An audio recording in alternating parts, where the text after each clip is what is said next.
Marami ngayon sa ating mga lalawigan ang may pagmamalaki dahil sa nagawa nilang paunlarin ang turismo ng kani-kanilang lugar.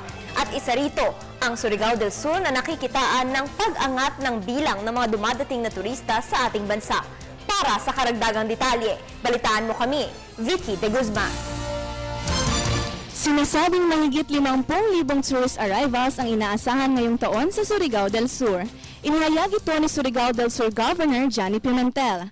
Ayon sa kanya, nagsimula ang paglobo ng kanilang tourist arrivals noong taong 2008 na may naitalang 6,000 pagdagsa ng mga turista. Pagdating ng taong 2009, mayroon ng humigit 10,000 tourist arrivals at 20,000 naman pagdating noong 2010.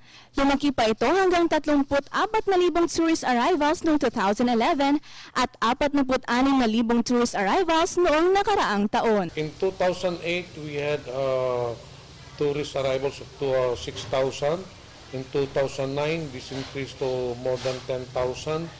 Then in 2010, this jumped to 24,000. In 2011, 34,000. And in 2012, we had 46,000 tourist arrivals. Liban pa sa pangunguna ng lokal na gobyerno na ipromote ang kanilang mga tourist destinations, ay nakilala pa umano ang mga ito sa pamamagitan ng word of mouth. There are several tourist destinations in the province of Surigao del Sur. And the one we are promoting actually is Tinoyan Falls.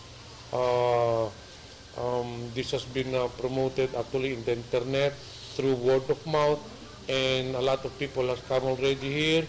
And then the second tourist spot that we are promoting is the Enchanted River in Minatuan. And after that, the Britannia group of islands, the Caguait White Beach. Maraming mga magagandang tourist attractions ang Surigao del Sur, gaya na lamang ang Enchanted River, Tinoyan Falls ng Bislig City, Britannia Group of Islands, Caguait White Beach at iba pa. These are the places that are frequently visited by our guests coming from other places, like those from yung mga malayo na lugar, including from Luzon. It is not limited to the three aforementioned places. We are on the record na as far as yung sa Marihatag, pumupunta din doon sa yung tree park ng Marihatag, yung White Beach of Caguait, tapos during November, yung surfing ng Lanusa.